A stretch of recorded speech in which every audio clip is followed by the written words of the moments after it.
अच्छा जी, आज हमने नया टॉपिक शुरू करना है अभी भी ब्रेक इवन पॉइंट ही, लेकिन ब्रेक इवन पॉइंट लेवल 2। बच्चों, बाय डिफॉल्ट बहुत कम कंपनियां या लेस देन 1% कंपनियां जो होती हैं वो एक प्रोडक्ट बेचती हैं। नॉर्मली हर कंपनी कम से कम 2 या 2 से ज्यादा प्रोडक्ट बेचती है। क्या ये बात समझ आ रही? अगर हम एग्जांपल ले लें, फर्ज करो हम केएफसी की एग्जांपल ले लें, तो केएफसी वाले भी एक प्रोडक्ट नहीं बेचते। और नॉर्मली आजकल जो ट्रेंड चल रहा है उस ट्रेंड के मुताबिक ज्यादा सेल होती है डीलों में, ज्यादा सेल सिंगल प्रोडक्ट की सेल में नहीं होती, डील्स चलती हैं, डील्स।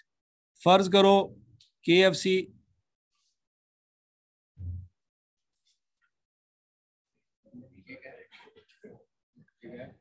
केएफसी की एक डील है कि 3 बर्गर और 1 बोतल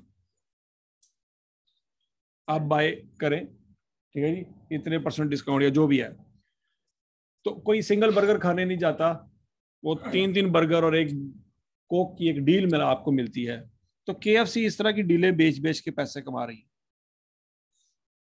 तो जब KFC एक डील लोगों को बेच रही है, तो उसमें अब वो हम उसको यूनिट नहीं कह सकते, उसको हम यूनिट नहीं कह सकते। उस डील के अंदर 3 बर्गर हैं और 1 बोतल है।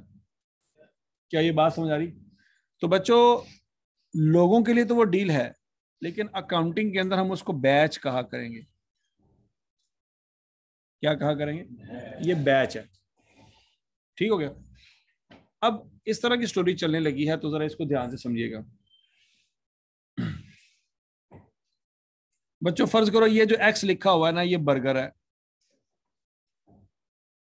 और ये जो Y है ये बोतल है।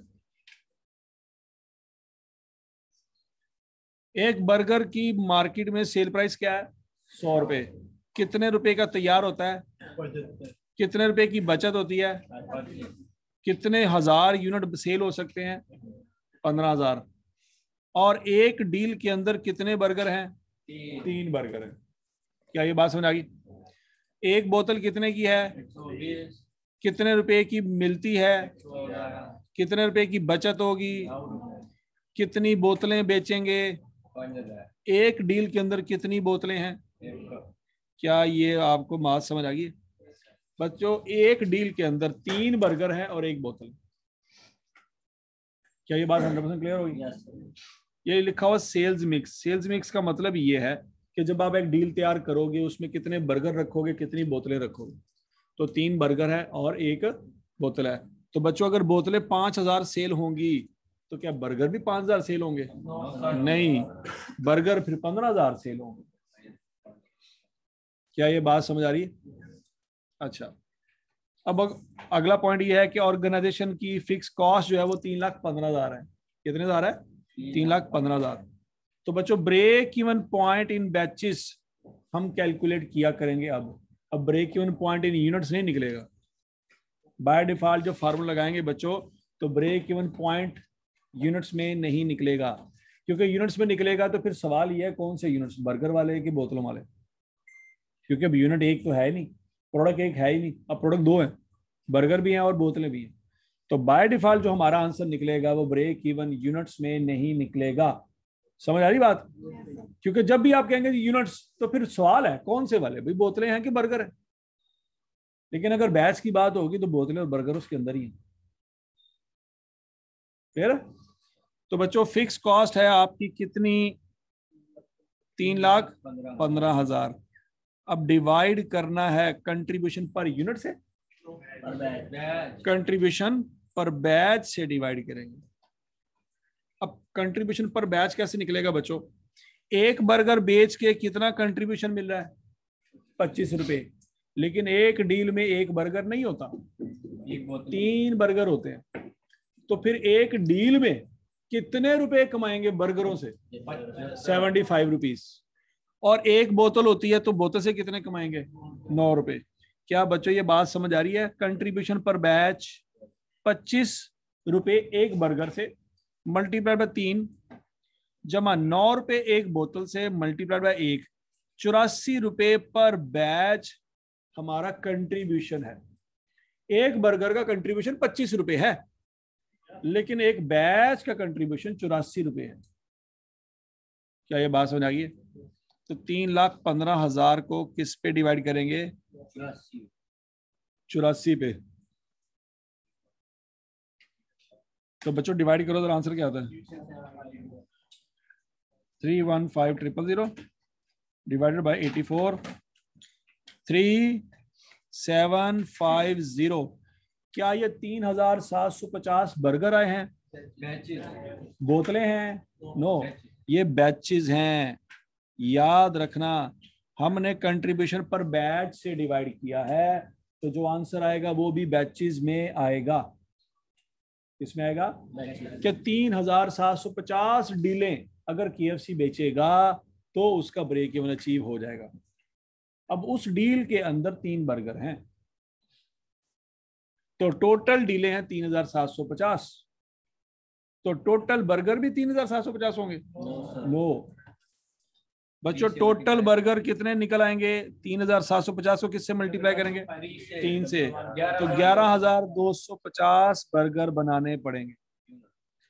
और बोतलें जितने बैचेस हैं उसमें एक ही बोतल होगी, तो जितने बैचेस हैं उतने ही बोतलें होंगी, 3750। तो बच्चों टोटल आंसर आ जाएगा 15,000 यूनिट्स। क्या ये बात नहीं? बर्गर और बोतलें मिलाएं तो टोटल कितने हजार यूनिट्स बनते हैं? 15,000 यूनिट्स बनते हैं। नहीं समझ आई? 100% क्लियर?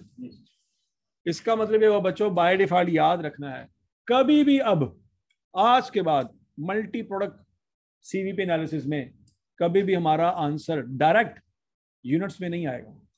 पहले हमारा आंसर डायरेक्ट यूनिट्स में आ जाता था, आज के बाद हमारा आंसर डायरेक्ट यूनिट्स में कभी भी नहीं आएगा, हमेशा किस में आएगा? बैचेस में। फिर बैचेस में से बाद में हमें वर्किंग करके यूनिट सोचने पड़ेंगे कि कितने बर्गर हैं, कितनी बोतलें। डायरेक्ट हमें हमेशा हमारा आंसर बैचेस में आएगा, अब यूनिट्स में नहीं आएगा। यूनिट्स में बाद में हमें वर्किंग करनी पड़ेगी। क्या ये स्टोरी समझ आ गई? अगला पॉइंट आई कैप, अगला सवाल बच्चों हमसे ये करेगा कि ब्रेक इवन इन रुपीज निकालो। अगली रिक्वायरमेंट ये आ सकती है हमें। तो बच्चों ब्रेक इवन रुपीज निकालने के दो तरीके हैं, सही तरह से सीख लो। पहला तरीका ये है बच्चों, क्या हम यूनिट्स निकाल चुके हैं? ये बर्गर है, तो बच्चों बर्गर के यूनिट्स को बर्गर की सेल प्राइस से मल्टीप्लाई कर दो। क्लियर? और ये 3750 क्या है? बोतलें, तो उसको बोतल की सेल प्राइस से मल्टीप्लाई कर दो। सोच लो जरा, देखो जरा, क्या ये बर्गर की सेल प्राइस है? जी सर। और ये बोतल की सेल प्राइस है। तो बच्चों 11,250 बर्गर है, उसको बर्गर की सेल प्राइस से मल्टीप्लाई करो और बोतल को बोतल की सेल प्राइस से मल्टीप्लाई करो, तो बच्चों टोटल रेवेन्यू आ जाएगा 1575000। क्या ये कॉमन सेंस में ये बात समझ आ रही है कि नहीं आ रही? तो क्लियर है? अच्छा जी, अब डायरेक्टली भी कैलकुलेट किया जा सकता है ब्रेक इवन रेवेन्यू, ये भी हमने पढ़ा हुआ है। अगर फिक्स कॉस्ट को सीएस रेशियो से डिवाइड कर दें तो ब्रेक इवन रुपीज में आएगा कि यूनिट्स में आएगा? याद आ रहा कुछ कुछ? तो बच्चों fix cost divided bye CS ratio, लेकिन सीएस रेशियो पर यूनिट नहीं, पर बैच। अब बच्चों पर बैच कंट्रीब्यूशन कितना हो रहा है? 84। ये तो मैं समझ आता है ना कि नहीं आता? कैसे? 3 बर्गर 1 बोतल, तो 25 × 3 जमा 9 × 1 84 रुपए पर बैच, ये आ गया कंट्रीब्यूशन। अब सेल प्राइस पर बैच की निकालेंगे कि पर बर्गर? अगर कंट्रीब्यूशन पर बैच है तो सेल प्राइस भी क्या होनी चाहिए? पर बैच होनी चाहिए। अब जरा सोचो बच्चों, एक बैच में कितने बर्गर हैं? 3। बर्गर कितने का है? 100 रुपए का, तो 300 रुपया तो कमा रहे हैं बर्गर से, लेकिन एक बैच में एक बोतल भी है, वो कितने की है? 120 की। तो पूरे का पूरा पैकेज कितने का सेल करेंगे? 420 रुपए का सेल करेंगे। और पूरे के पूरे पैकेज में से कितने की बचत होगी? 84 रुपए की। तो बच्चों 84 डिवाइडेड बाय 420 मल्टीप्लाई बाय 100, क्या ये ब्रेक सीएस रेशियो आ जाएगी? 20%। सोचो, और सीएस रेशियो आ जाएगी। अच्छा जी, अब सीएस रेशियो क्या करेंगे बच्चों? Break even sorry fix cost को डिवाइड कर देंगे सीएस रेशियो से। तो बच्चों 15,75,000 रेवेन्यू आ जाएगा हमारा। ये 15,75,000 यहां पे भी आ रहा था, ये कैसे निकाला? ये दो तरीके बताने सोच समझ के। पेपर में हो सकता है कोई एक तरीका चले, दूसरा ना चले, आपको दोनों क्लियर होने चाहिए। ये पहला तरीका कैसे निकाला हमने? यूनिट्स को सेल प्राइस से मल्टीप्लाई किया। यूनिट्स कैसे निकाले? ब्रेक इवन हमारे पास क्या आया था? बैचेस में आया था। ये 3750 क्या था? यूनिट्स नहीं थे, बैचेस थे। बैचेस में से क्या निकाला हमने? यूनिट्स। यूनिट्स कैसे निकाले? एक बैच में 3 बर्गर हैं, तो बैचेस को 3 से मल्टीप्लाई करेंगे, बर्गर आ जाएंगे। एक बैच में 1 बोतल है, तो जितने बैचेस है उतनी बोतल है। क्लियर? यूनिट्स निकाले, फिर क्या किया हमने? यूनिट्स को हमने सेल प्राइस से मल्टीप्लाई किया, रेवेन्यू आ गया। क्या ये पहला तरीका समझ आ गया? अब दूसरा तरीका बच्चों क्या है निकालने का? ये दूसरा तरीका क्या था? कंट्रीब्यूशन पूरे बैच की, सेल प्राइस पूरे बैच की, वहां से निकाला CS रेशो पूरे बैच का। कितने परसेंट आया? 20%। फिक्स कॉस्ट को CS रेशो से डिवाइड करेंगे, ब्रेक इवन रेवेन्यू आ जाएगा। क्या सिर्फ बर्गर का आएगा? बैच, पूरे बैच का। क्लियर? अच्छा, सेल्स रेवेन्यू आ गया। ब्रेक इवन रेवेन्यू को अगर बच्चों सेल प्राइस पर बैच से डिवाइड करेंगे, दोबारा बैचेस आ सकते हैं? सोच लो, ब्रेक इवन रेवेन्यू को बैचेस पे डिवाइड करेंगे, सॉरी सेल प्राइस पे डिवाइड करेंगे, दोबारा बैचेस आ सकते हैं। क्लियर? अच्छा, अब अगर आई कैप कहे कि भाई हमें टोटल रेवेन्यू नहीं चाहिए, हमें टोटल रेवेन्यू नहीं चाहिए, हमें चाहिए बर्गर का रेवेन्यू या हमें चाहिए बोतलों का रेवेन्यू, तो बच्चों बाय डिफॉल्ट हम जो फार्मूले से आंसर निकालेंगे, क्या वो बर्गरों का रेवेन्यू आएगा? 315 को जब 0.2 पे डिवाइड करेंगे, ये बोतलों का रेवेन्यू नहीं है, ये बर्गर का रेवेन्यू नहीं है, ये टोटल रेवेन्यू। लेकिन आई कैप कहता है मुझे टोटल रेवेन्यू नहीं चाहिए, मुझे चाहिए बर्गर से कितना रेवेन्यू आया, मुझे चाहिए बोतलों से रेवेन्यू कितना आया। तो बच्चों फिर क्या करेंगे? सोच समझ के जवाब देना। एक तरीका तो ये है बच्चों, बैचेस है 3750, ये पता है आपको? उसमें हर बैच में बर्गर कितने हैं? 3। बर्गर की सेल प्राइस क्या है? 100। तो आंसर आ जाएगा 1125। चेक कर लो, 3750 ज़रब 3 ज़रब 100, 11,25,000 बर्गर का रेवेन्यू। अच्छा जी, अब अगला पॉइंट, हमने निकालना है बोतलों का रेवेन्यू। तो बच्चों कैसे निकलेगा? 3,750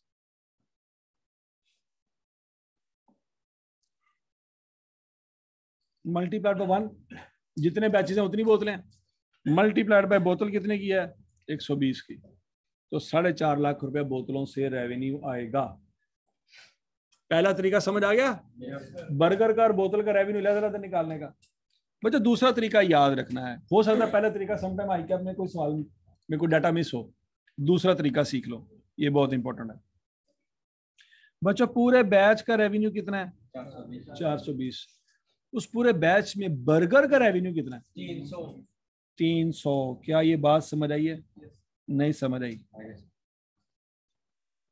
इस 420 के अंदर बर्गर से टोटल कमाई कितनी हो रही है? 300 रुपए कमाई हो रही है, क्योंकि 3 बर्गर है। तो क्या बच्चों परसेंटेज निकाल सकते हैं पूरे बैच में बर्गर का कितने % हिस्सा है? सोचो।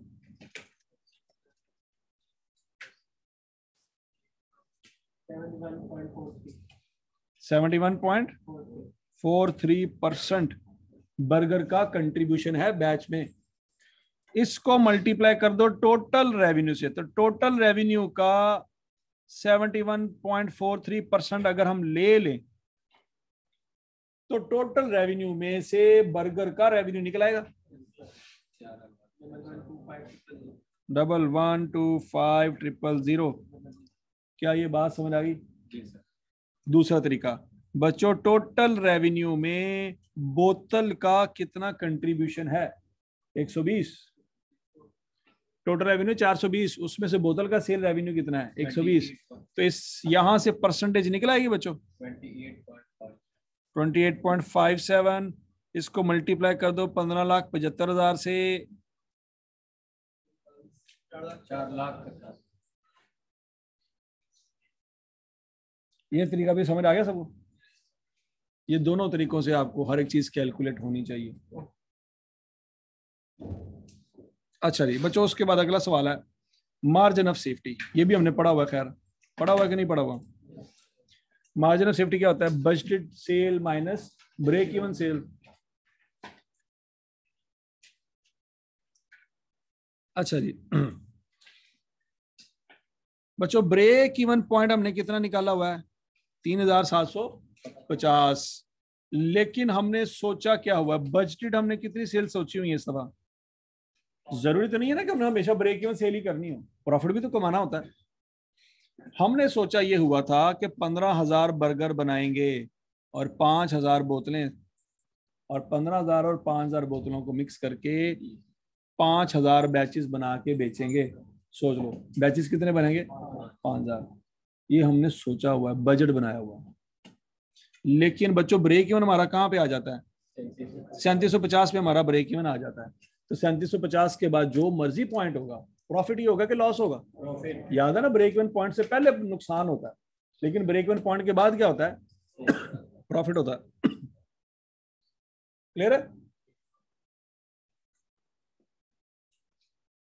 अच्छा जी, अब जरा देखिएगा बच्चों, कितने बैचेस बजटेड सेल के होंगे, 5,000।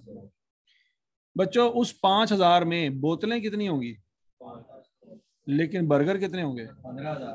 टोटल कितने यूनिट होंगे, 30,000। क्या ये बात समझ आई? अब मैं रेवेन्यू की अगर बात करूं तो बच्चों 15,000 बर्गर 100 रुपए के हिसाब से सेल होंगे, 5,000 बोतलें 120 रुपए के हिसाब से, तो टोटल रेवेन्यू मेरा आ जाएगा 21 लाख। सोच लो, क्लियर है? ये मेरी बजटेड सेल कितनी है, 5,000 बैचेस।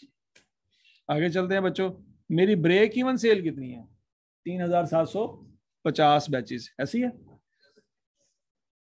और यूनिट्स वाइज अगर बात की जाए तो 15,000 यूनिट्स। अब फिर आप सोच रहे होंगे सर ये 15,000 कहां से आया, ये यहां पे अभी भी निकाला हमने, याद करो 11,250 बर्गर के थे, 3,750 बोतलों के थे, टोटल 15,000 हमारे यूनिट थे ब्रेक इवन के। याद आ रहा है? तो बच्चों अगर मैं बैचेस की बात करूं तो 3,750 मेरे ब्रेक इवन बैच हैं, लेकिन यूनिट्स की बात करूं तो 15,000 मेरे यूनिट्स हैं। और अगर मैं रेवेन्यू की बात करूं तो 15,75,000 मेरा रेवेन्यू है, ब्रेक इवन रेवेन्यू। क्लियर? तो मार्जिन ऑफ सेफ्टी क्या होता है बच्चों, budgeted sale minus break even sale. तो 1,250 बैचेस मेरा मार्जिन ऑफ सेफ्टी है। नहीं समझ आई बात? 5,000 बैच मैंने सोचे हुए हैं, लेकिन 3,750 मेरा ब्रेक इवन है। तो 3,750 से ऊपर जितना भी है वो मेरा सेफ्टी लेवल है। तो कितना सेफ्टी लेवल है, 1,250 बैच। अगर मैं यूनिट्स की बात करूं बच्चों तो 20,000 में से 15,000 माइनस करें, 5,000 यूनिट में ब्रेक इवन से दूर हूं। अच्छा, और अगर मैं अमाउंट की बात करूं, 21 लाख मेरा रेवेन्यू है, ब्रेक इवन रेवेन्यू 1575 है, तो जो डिफरेंस है 5,25,000 का रेवेन्यू मेरा ब्रेक इवन से दूर है। ऐसी है। मार्जिन ऑफ सेफ्टी रेशो बच्चों क्या फार्मूला है, budgeted sale minus break even sale divided by. तो बच्चों फार्मूला लगा लो, तीनों सूरतों में मेरा आंसर सेम आएगा। चाहे मैं बैचेस में कैलकुलेशन कर लूं, चाहे मैं यूनिट्स में कैलकुलेशन कर लूं, चाहे मैं रेवेन्यू में कैलकुलेशन कर लूं, तीनों सूरतों में मेरा आंसर क्या आएगा, सेम आएगा। क्या ये बात 100% समझ आ गई है? yes, हाँ जी।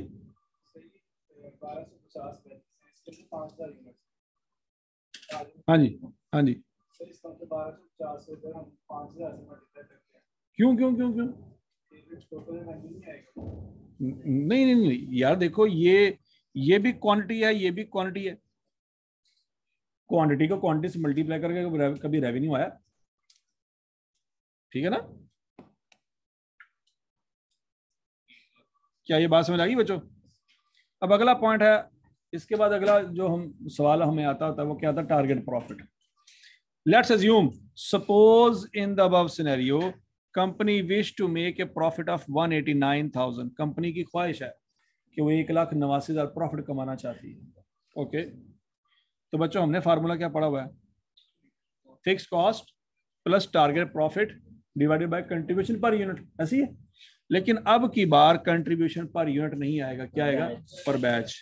तो बच्चों 3,15,000 जमा प्रॉफिट डिवाइडेड बाय कंट्रीब्यूशन पर बैच। तो जो आंसर निकलेगा वो यूनिट्स में नहीं निकलेगा, वो भी किस में निकलेगा, बैचेस में। 6,000 बैचेस अगर कंपनी बनाए और सेल करे तो 189,000 का प्रॉफिट आ जाएगा। 189,000 का प्रॉफिट आ जाएगा।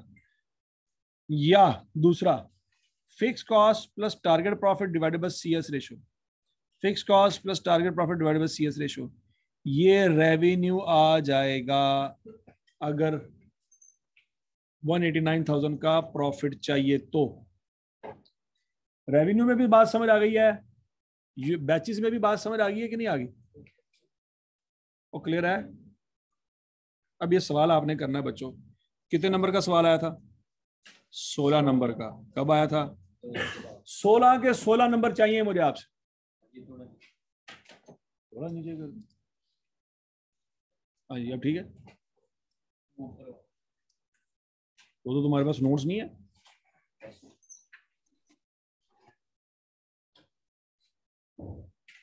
हाँ जी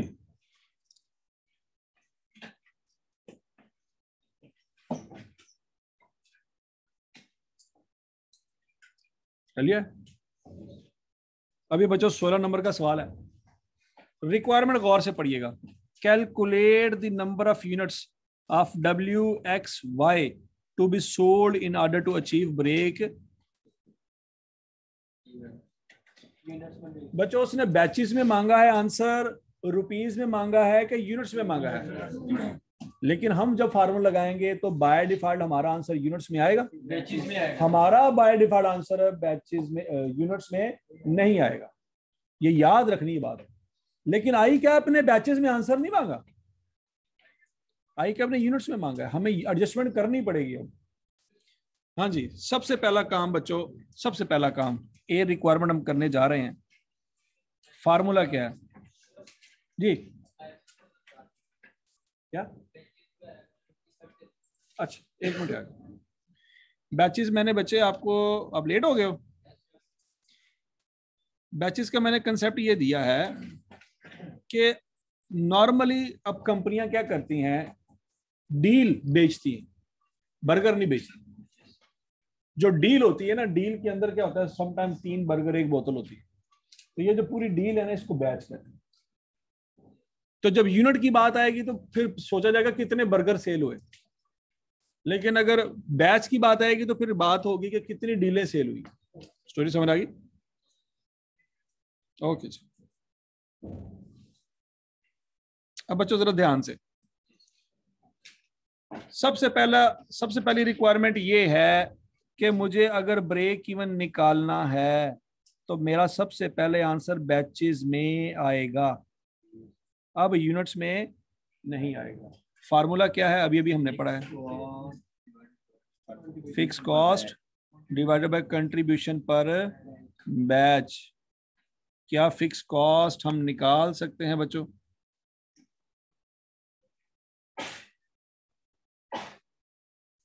अब जरा गौर से देखिएगा। अब बच्चों ये प्रोडक्ट है आपके पास, कितना प्रोडक्ट है जी? WXY। ये मटेरियल, लेबर और वेरिएबल FH। क्या ये तीनों कॉस्ट वेरिएबल कॉस्ट हैं या इनमें से कोई फिक्स कॉस्ट भी है? Material, labour, variable FH। सोच लो सोच लो बच्चों, जितने यूनिट ज्यादा बनाएंगे उतना मटेरियल ज्यादा लगेगा, तो ये वेरिएबल है। जितने यूनिट ज्यादा बनाएंगे उतनी लेबर ज्यादा काम करेगी, ये भी वेरिएबल है। जितने यूनिट ज्यादा बनाएंगे उतनी बिजली ज्यादा लगेगी, ये भी वेरिएबल है। क्लियर? अच्छा, फिर फिक्स कॉस्ट कहां पे दी हुई है? वो नीचे दी हुई है।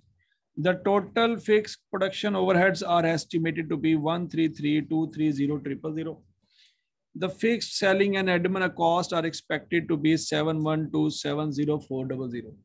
बच्चों इन दोनों को टोटल करेंगे, टोटल फिक्स कॉस्ट आ जाएगी। जरा टोटल फिक्स कॉस्ट मुझे बताइएगा। 204500।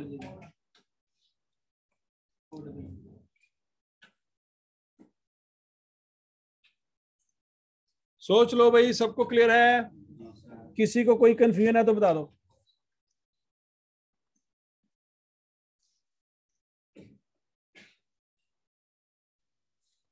इन दोनों को जमा किया मैंने,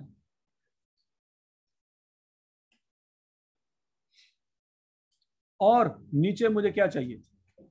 कंट्रीब्यूशन पर यूनिट, पर बैच चाहिए। बच्चों सोच समय के जवाब देना। क्या WXY की सेल प्राइस इस सवाल में कहीं पे नजर आ रही है? W की सेल प्राइस क्या है बच्चों? 12,800। X की सेल प्राइस क्या है? 6,000। और Y की क्या है? 3,600। तो बच्चों सेल प्राइस में से वेरिएबल कॉस्ट माइनस करेंगे, कंट्रीब्यूशन पर यूनिट आ जाएगा। निकाल लें, शाबाश।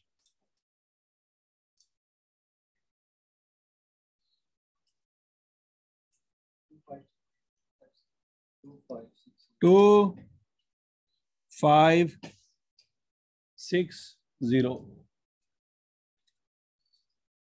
क्लियर? एक्स का कंट्रीब्यूशन निकालें।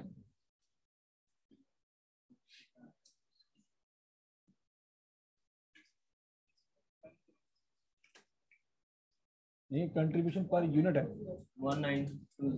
1920। नेक्स्ट 155। और सबको क्लियर है? ये मैंने क्या निकाला? Contribution per unit. लेकिन फार्मूले में क्या लिखना है? क्या हम कंट्रीब्यूशन पर यूनिट से कंट्रीब्यूशन पर बैच निकाल सकते हैं? वो कैसे निकालेंगे? इन तीनों को जमा कर लें। रेशो दी हुई है कि बैच में एक यूनिट कौन सा है? W का। 3 यूनिट किसके हैं? X के। 4 यूनिट किसके हैं? Y के। तो बच्चों 2560 को मल्टीप्लाई करेंगे किससे? 1 से। 1920 को मल्टीप्लाई करेंगे किससे? 3 से। 1552 को मल्टीप्लाई करेंगे किससे? 4 से। क्या ये बात समझ आई है? नहीं समझ आई? आगे से टोटल कंट्रीब्यूशन पर बैच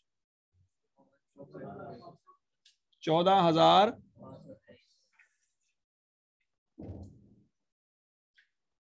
14,528। क्या ये बात सबको समझ आ गई बच्चों? 14,528 से डिवाइड कर देंगे, आंसर आ जाएगा 14076.3। क्या ये बैचेस आए हैं या यूनिट्स आए हैं? ये बैचेस आए हैं बच्चों। बैचेस 0.3 नहीं हो सकते, बैचेस कंप्लीट नंबर में होंगे। ठीक है ना? डील बेचनी है तो ये थोड़ी कि हर बर्गर में से एक चक्की मार के बाकी डील बना के दे दी। 0.3 वाली डील तो कोई नहीं ना हो सकती कि यार मेरे पास थोड़े से पैसे कम है तो बर्गर थोड़ा सा तू खा ले, बाकी मुझे दे दे। ऐसा तो कभी नहीं ना होगा। तो 14076 बैचेस बनते हैं। अगला सवाल, क्या आई कैप ने हमसे बैचेस मांगे हैं? यूनिट्स मांगे। आई कैप बड़ा अक्लमंद है, तो कहता है ये वाला काम तो हर कोई कर लेता है। असल काम है कि W के यूनिट्स बताए जाएं। नहीं होंगे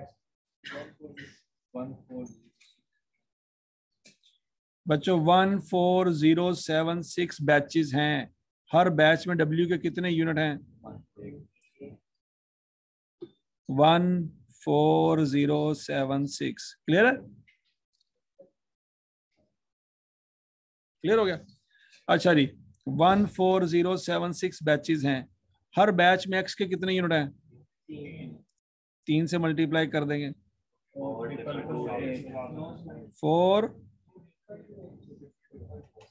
222 8 14076।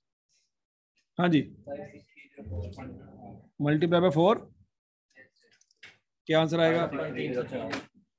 56304। बच्चों ये यूनिट्स आ गए सारे।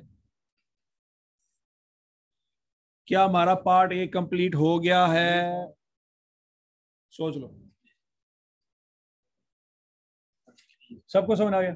जी सर। पार्ट बी पढ़ें, calculate break even sales in terms of rupees, in terms of rupees. अब बच्चों सोच समझ के जवाब देना, क्या ये जो हमारे पास यूनिट्स आए हैं इसको मैं सेल प्राइस से मल्टीप्लाई कर दूं तो रुपीज में आंसर आ जाएगा? सोच लो। जी सर।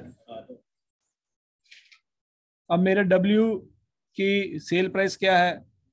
12,800। आंसर निकालें।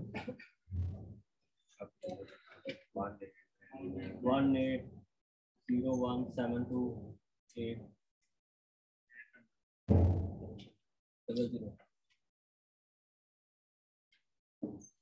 180 मिलियन।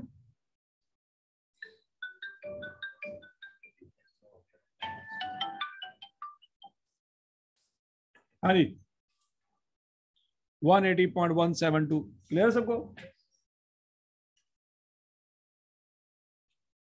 आ गया बच्चों 6,000।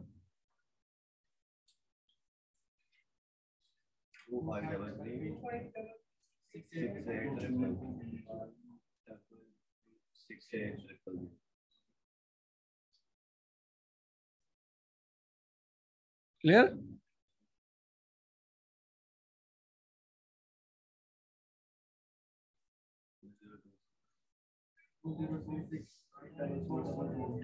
टू जीरो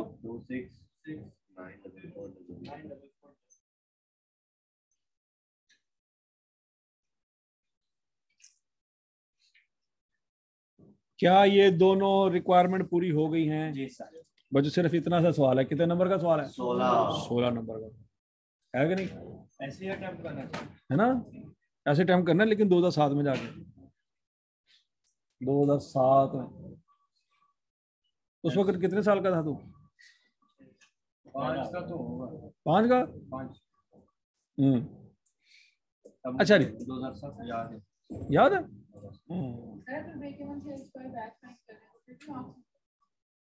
मतलब आप कह रही है कि ये पार्ट अगर किया हो सिर्फ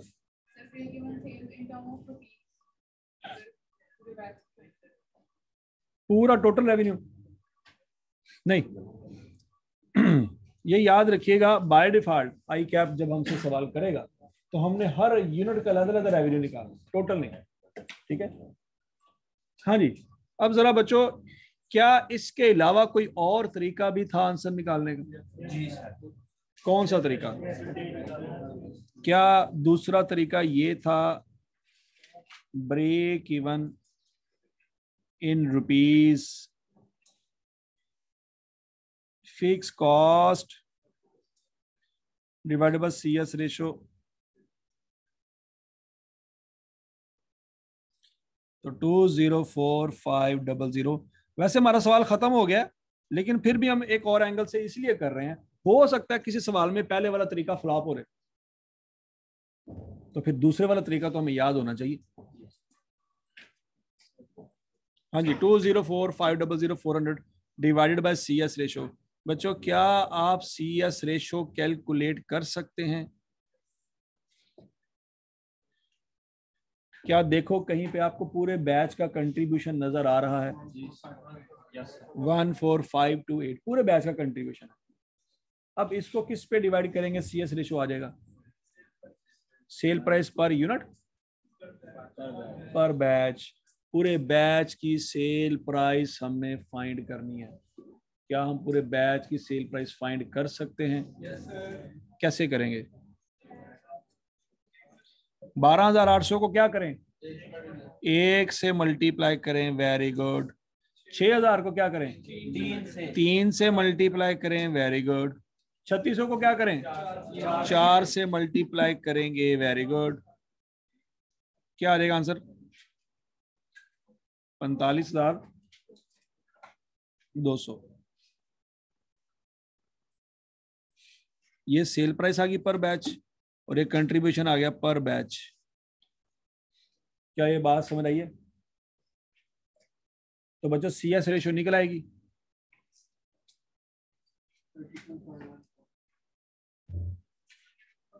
एग्जैक्ट 32 चलो एग्जैक्ट बताओ क्या थी। 32.1415 चलो जी 929 की बजाय 93 कर लेते हैं। हाँ जी आंसर निकालें।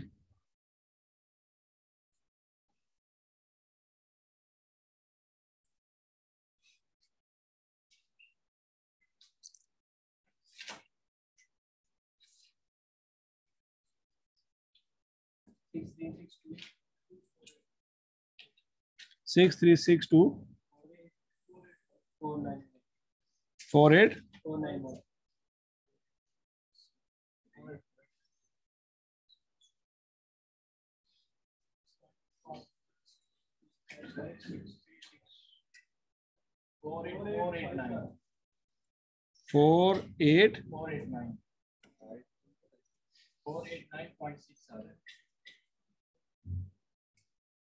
ये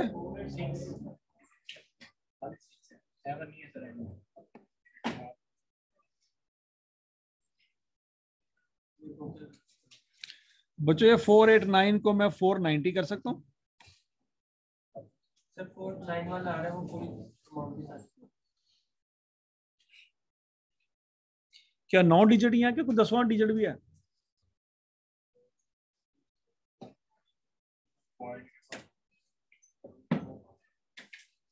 अच्छा मेरा ये जो रेवेन्यू निकला है बच्चों ये टोटल रेवेन्यू है या WXY का अलग अलग रेवेन्यू है? अच्छा ये ऊपर हमने अलग अलग रेवेन्यू निकाला हुआ है। मेरा ऊपर वाला आंसर और नीचे वाला मैच होना चाहिए, करके देखे जरा होता है।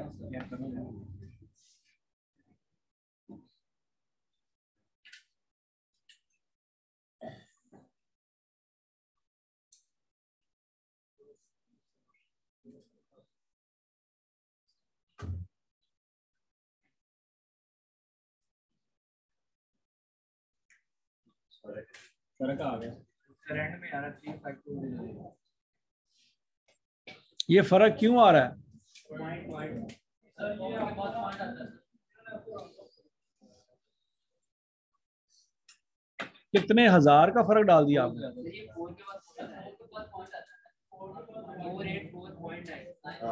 484 पॉइंट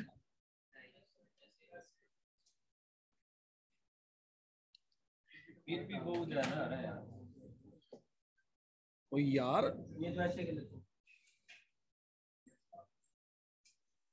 35,200। अल्लाह करे आज कुछ हो जाए सही। एक सवाल दिया आपको करने के लिए।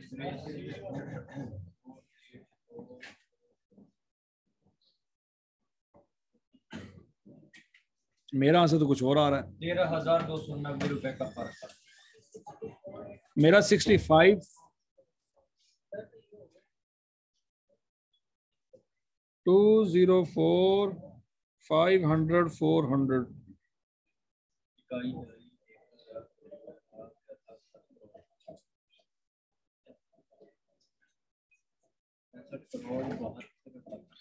भाई आपका आ रहा है 63 62, मेरा आ रहा है 65 72। ये क्या हो रहा है? ये 63 तकसीम का 62 कैसे है?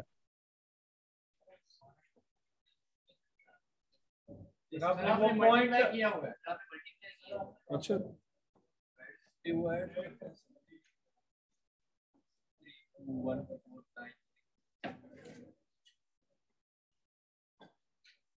636248490 ऐसी है। अच्छा सर जी वो 489 है फिर। अच्छा अच्छा अच्छा ₹1 का फर्क पै गया ना। 180172800 प्लस 25336800 प्लस 20269440 6362520 कितने हजार का फर्क पड़ गया? 13,000। अच्छा ये फर्क क्यों पड़ा बच्चों? पहली बात तो ये है कि ये एग्जैक्ट नहीं है, ऐसी है। एक तो फर्क इस चीज का पड़ा है। दूसरा ये आपको पता है कि बैचेस भी पूरे ये नहीं थे, 0.3 था। याद आ रहा कुछ कुछ इसका भी मसला है।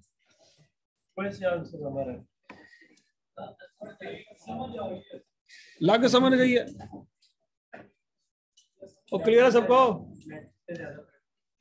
अच्छा, अब अगला पॉइंट, ये जो मैंने आंसर निकाला है बच्चों, ये टोटल है कि पर अगर मैं आपसे कहूं कि W, X और Y का रेवेन्यू निकालो, प्रोपोर्शन कर लोगे? W की sale divided by total sale multiply by revenue, फिर X की sale divided by total batch sale multiply by ये रेवेन्यू, फिर Y की sale divided by total batch sale multiply by revenue. तरीका समझ आ रहा है? आया, लेकिन मैं दूसरा तरीका सिखा रहा हूँ ना, कि अगर इन ऊपर वाला तरीका कभी जवाब दे जाए तो नीचे वाला तरीका। और क्लियर है बच्चों? जी सर। ये बच्चों आपको मैं होमवर्क देने जा रहा हूँ, आज से होमवर्क शुरू। Question number 6, question number 7, question number 8, 3 सवाल। Done done done done done, बस बस बस बस। दोबारा करवा, 5 मैंने करवाया है। अच्छा, और ठीक है, ये कर लो बस, काफी है। समझ नहीं आई?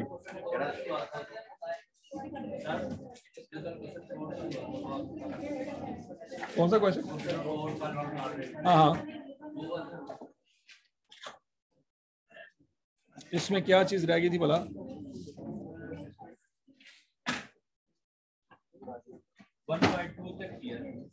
देखो भाई, क्वेश्चन नंबर 4 में इसमें रह गया था कुछ नहीं किया आप लोगों ने। सुने, क्वेश्चन नंबर 4 में क्या करना था? क्या आपको वेरिएबल कॉस्ट गिवन है 10 रुपए, 2 रुपए आपको कौन सी कॉस्ट गिवन है? लेबर। 4 रुपए आपको कौन सी कॉस्ट गिवन है? वेरिएबल। ठीक हो गया? तो बच्चों टोटल प्रोडक्शन कॉस्ट निकाल सकते हैं। टोटल प्रोडक्शन कॉस्ट वो कैसे निकलेगी? हमने कितने यूनिट बनाए? 1,75,000 नहीं, 30,000 हमने 1,75,000 तो गुड यूनिट है ना, वो खराब भी तो हुए थे। जी सर। 1,75,000 डिवाइडेड बाय 0.8, हकीकत में 2,18,750 यूनिट बने थे। ये 100% ऐसे ही है जी सर। हकीकत में 2,18,750 यूनिट बने थे। तो 10 जमा 2 जमा 4 क्या आंसर आ जाएगा? 16।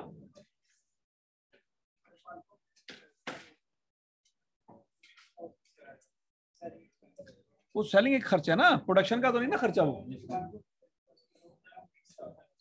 अल्लाह के बंदे सुन लो। सेलिंग का खर्चा कब पड़ता है? जब बेचते हैं कि जब बनाते हैं? और मैं कैलकुलेट करो प्रोडक्शन कॉस्ट। प्रोडक्शन में कौन सी कॉस्ट आएगी जो प्रोडक्शन में हुई है?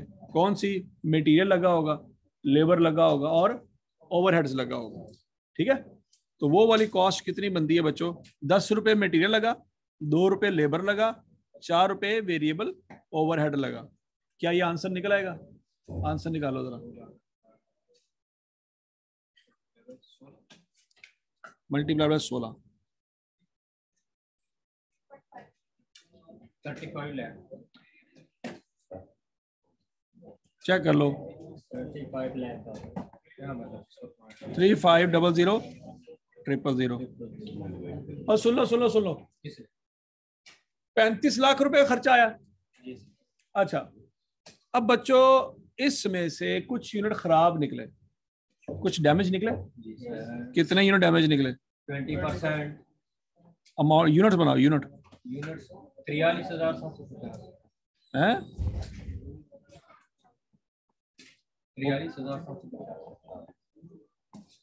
43,750 43,750 यूनिट मेरे खराब हो गए। क्या उन 43,750 यूनिट की कॉस्ट भी इसके अंदर शामिल है कि नहीं? होनी चाहिए कि नहीं होनी चाहिए? अगर क्वेश्चन साइलेंट है तो नॉर्मल लॉस है कि नॉर्मल लॉस? यहां तक की स्टोरी क्लियर? अच्छा, लेकिन बच्चों अगर नॉर्मल लॉस को मार्केट में बेच के कुछ पैसे मिलते हैं तो प्रोडक्शन कॉस्ट में से एडजस्ट होंगे कि नहीं होंगे? वो होंगे। कितने रुपए मिलते हैं? 5 रुपए। वो माइनस कर दो, 2,18,750। तो मेरी प्रोडक्शन कॉस्ट आ जाएगी 3,00,000। 35 लाख में से 2 लाख माइनस करें तो 3 लाख आता है। 32 लाख वैसे बस थोड़ा सा फर्क है, 3 लाख की जगह 32 लाख आना है बस।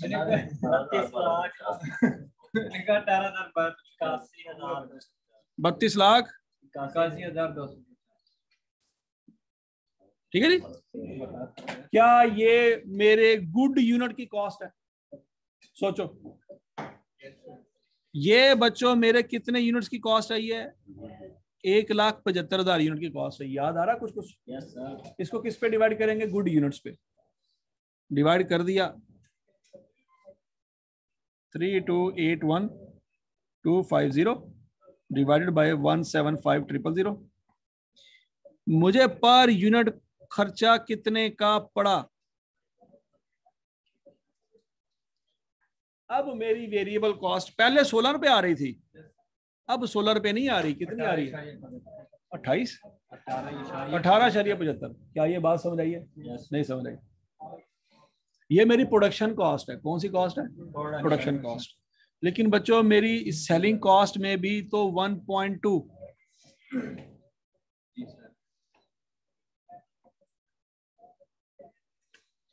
1.2 की कॉस्ट यहां पे ऐड होगी। अब समझ आ गया पॉइंट? जी सर जी। वो प्रोडक्शन का हिस्सा उसका नहीं था, वो अलहदा से आएगी। तो प्लस कर दें, क्या आ जाएगा? 19.95। ये पर यूनिट मेरी वेरिएबल कॉस्ट है, सारे खर्चे डाल दूंगे ऐसी है। और वेरिएबल कॉस्ट समझ आ गई। और सेल प्राइस गिवन है। सेल प्राइस कितनी है? 26। वेरिएबल कॉस्ट कितनी है? 19.95। तो बच्चों क्या हम कंट्रीब्यूशन पर यूनिट निकाल सकते हैं? 26 माइनस 19.95,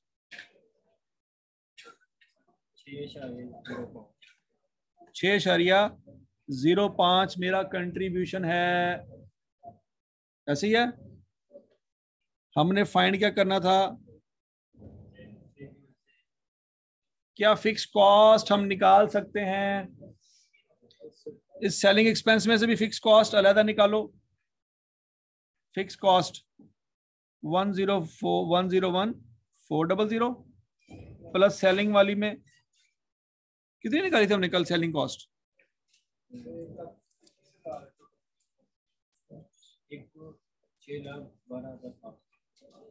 नहीं समझ आई बात।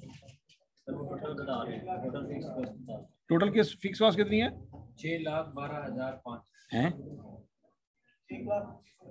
1,21,000। बच्चों इसको मैं कंट्रीब्यूशन पर यूनिट से मल्टी डिवाइड कर दूं तो मेरा ब्रेक इवन पॉइंट यूनिट्स में आ रहेगा। 1,21,000 को 6.05 पे डिवाइड कर दें, 20,000। ये मेरा ब्रेक इवन पॉइंट। और क्वेश्चन नंबर 4 समझ आ गया सबको? वो किया था ना, क्यों किया था भला? सेलिंग एक्सपेंस को अदा करने के लिए। तो सेलिंग एक्सपेंस 1.2 इधर आ गया और बाकी ये नहीं आ रही। वेरिएबल कॉस्ट तब 8.4 आई थी। नहीं 1.2 आती है। उसकी वजह पता कैसे आती है? 42,000 को डिवाइड किया था 5 पे। हाँ 5 पे नहीं ना डिवाइड करना था, उसको डिवाइड हमने करना था 5,000। नहीं 180 माइनस 145 में। Yes sir. 35,000 पे डिवाइड करना था। तो 1.2 आएगा आंसर। हाँ जी 1,21,000 नहीं आता आंसर।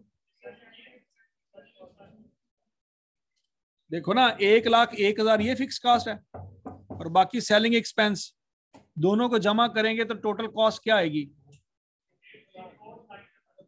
8। ये क्या है? एक मिनट सर फिक्स ओवरहेड में 3.5 मल्टीप्लाई एक मिनट है 75,000 19,600 295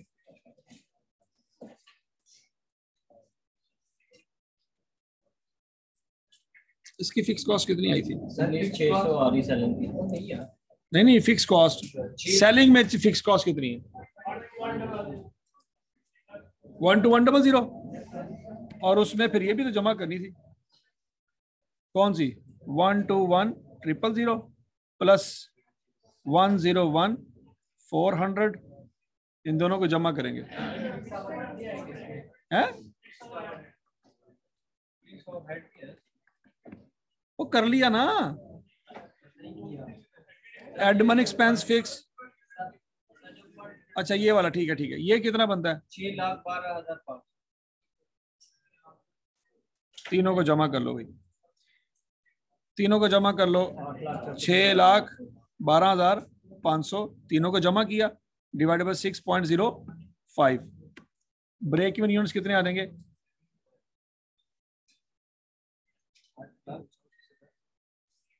1,38,000 यूनिट्स आ जाएंगे ब्रेक इवन के।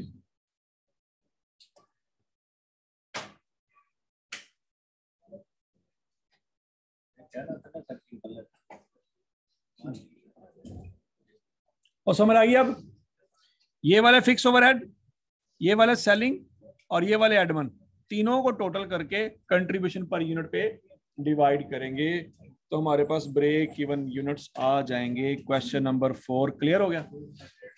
चलो अभी क्वेश्चन नंबर 4, 5, 6, 7, 8 ये सवाल आपने करना है। 5 तो कर लिया सर, 6, 7, 8 करना है। हाँ जी क्लियर हो गया जी?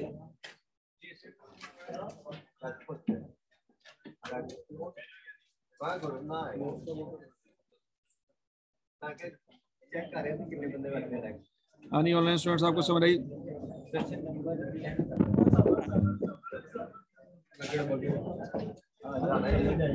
क्लास में भी अपनी सर हमारी क्लास बोर्ड पे कर दूँ नहीं है सर, बड़े मुश्किल तो इसमें फायदा ही होता है कि नोट्स मिल जाते हैं। हमने ना रजिस्टर पे नोट्स बनाने दिया, ये नोट्स अच्छे नहीं बनाते। तो अब 10 बजे आ रहे हैं सर 10 बजे हमारी कैप्स लॉन्ग क्लास है।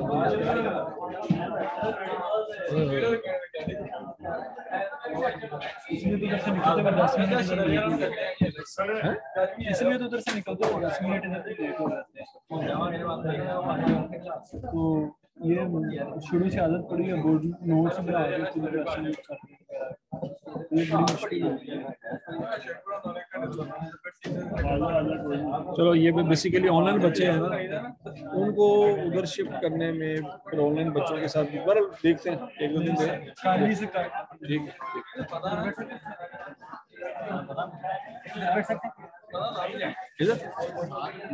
नहीं यार नजर नहीं आएगा।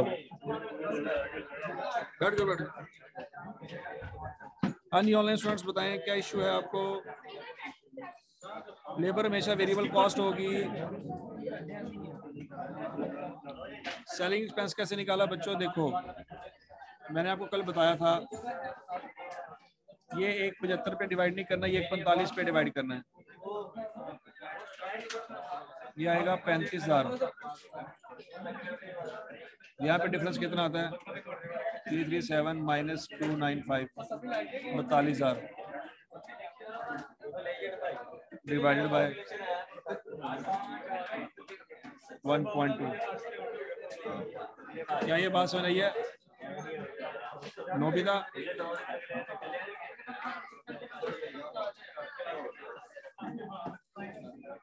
मेरे फरवरी के महीने में 1,80,000 यूनिट थे जो बेचे,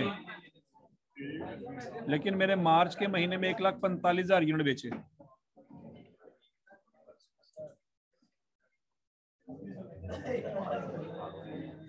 क्लियर?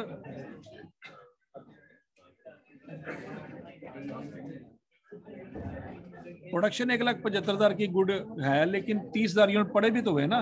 क्लोजिंग इन्वेंट्री में 30,000 यूनिट पड़े हुए हैं। बच्चों सेलिंग कॉस्ट का ताल्लुक प्रोडक्शन से नहीं होता, सेल से होता है। सेलिंग कॉस्ट का ताल्लुक प्रोडक्शन से नहीं होता, सेल से होता है। सेल मैंने 1,45,000 यूनिट किए हैं।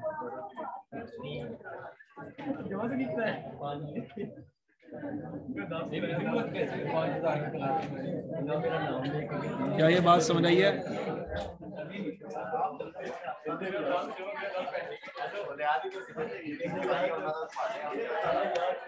रेवेन्यू से बच्चों यूनिट कैसे फाइंड करेंगे? रेवेन्यू से यूनिट ऐसे फाइंड करेंगे, ये देखो, ये रेवेन्यू निकाला हुआ है हमने पर बैच की प्राइस, उसमें बर्गर की प्राइस, बर्गर की प्राइस डिवाइडेड बाय पूरे बैच की प्राइस, परसेंटेज निकाल लेंगे, उसको टोटल रेवेन्यू से मल्टीप्लाई कर देंगे। ये देखो 3 बर्गर की price divided by total batch की प्राइस, परसेंटेज निकाली, उसको टोटल रेवेन्यू से मल्टीप्लाई कर दिया, तो यूनिट्स का रेवेन्यू आ जाएगा। क्या ये बात समझ आ गई है? Yes sir.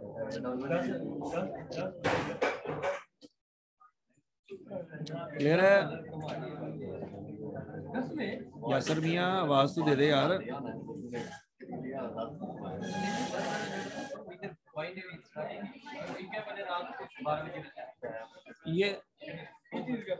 ये वाला एग्जांपल घर जाके करना एक दफा, ये वाली एग्जांपल एक दफा करना, अगर नहीं समझ आएगा मैं कल दोबारा बता दूंगा। ये एग्जांपल एक दफा दोबारा ट्राई करना, ठीक है? ये एग्जांपल एक दफा दोबारा ट्राई करना।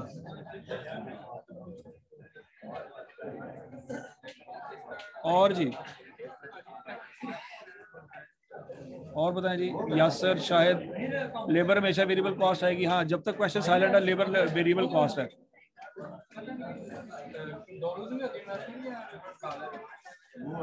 ओके जी बच्चों, अल्लाह हाफिज, अल्लाह हाफिज, अल्लाह हाफिज।